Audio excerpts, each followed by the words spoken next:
Hey guys, what's going on? My name is Gerbert Stash, and today I'm going to be showing you how to launch your rocket and KSP into an orbit. So, the first thing I'd like to go here over is the parts of this aircraft.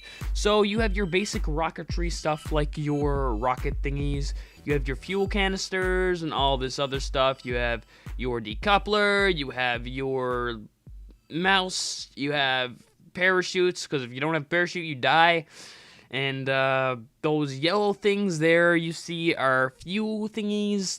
Basically what they do is they just carry fuel over from one thing to another. So when I decouple those side canisters with the other rockets, what's going to happen is that middle rocket, the main rocket, is going to be full of fuel once again. So we're going to have lots of fuel for this journey. And also those are electric thingies just for looks.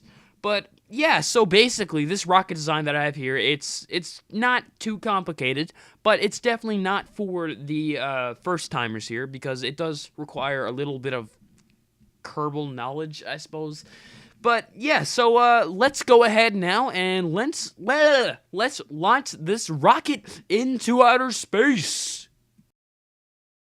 Okay guys, so there's a few basic things we should know before we lift off, and that's this thing at the bottom of your screen. That is your, I don't know what the word is, but basically it's how you know your position. It's very important, so yeah, there's not much I can really say about it, besides the fact that it also gives you your speed there at the bottom. Now at the top we have our altimeter, whatever you want to call it, and that just basically tells us how high we are from sea level. And as you can see, there's an 86 there, but that's because we're above sea level at this facility right here, so just keep in mind that is from sea level. And over to the side there, we have the warp drive, which you're not going to use at all if you're a beginner, because it just spells destruction. So, we have Jeb here, and he is ready to lift off. So, let's go ahead and let's launch this baby. Alright, so the first thing you want to do is you want to hold down your shift key, turn up your thrusters, and press space. And we have liftoff. Look at Jeb there. He's so excited. He's going into space. He does not know whether he will return or not. He's just happy. So let's all keep this happy spirit up, and hopefully we can all get into an orbit.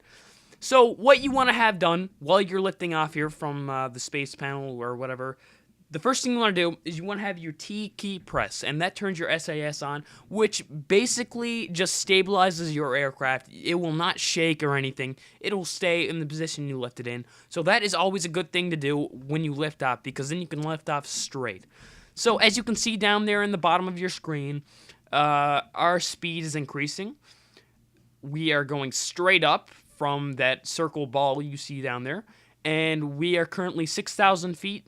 Almost 7,000 feet in height. So once we get to around between 15 and 20,000, we want to start doing our turn on the angle that we would like to go in. And I'm hoping to get into I'm going for an orbit around the center of Kerbin.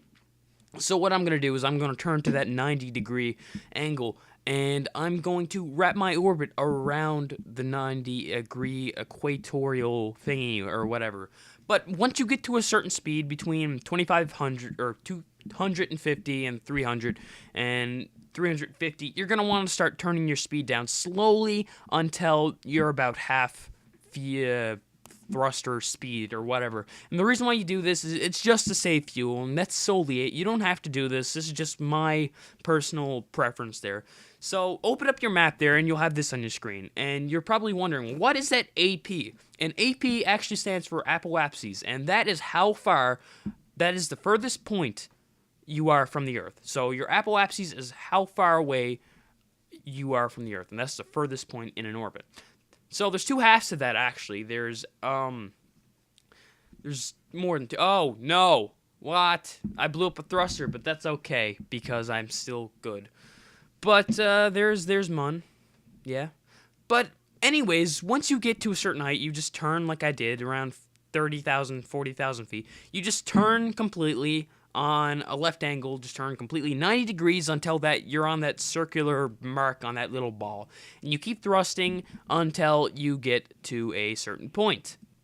Now what you do once you get to that point is you hold where you are until that little circle ball there that's on the screen, that's currently in the blue part, until that is on that line.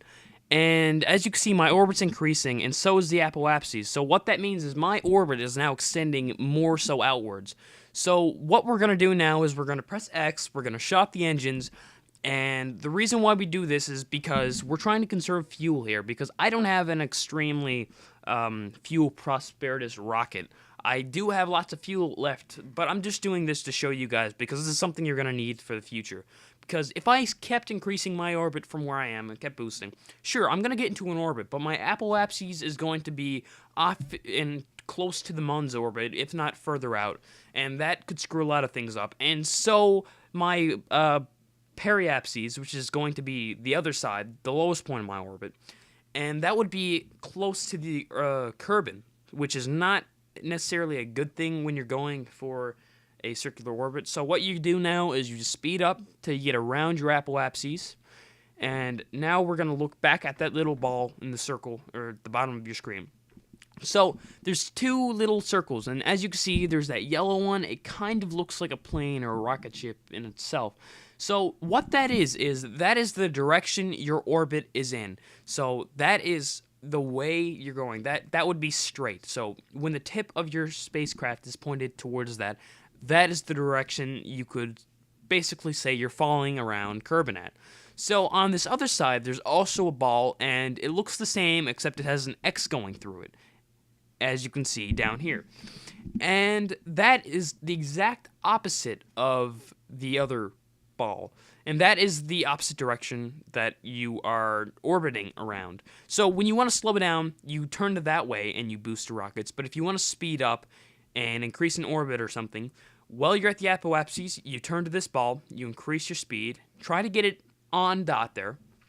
You press your SIS when you finally get it lined up, and you just increase it, and voila, you have your orbit right there. So it's not a completely circular orbit, but that'll get you into an orbit where you don't have to worry about falling back to Kerbin. So guys, if this video actually did help you out, please go ahead and give it a like, subscribe, do all that crazy shiznit. Like I said, comments are always appreciated, especially anything. Like, you could even say have a nice potato like I will be doing now. So guys, if you enjoyed the video, please have a nice potato.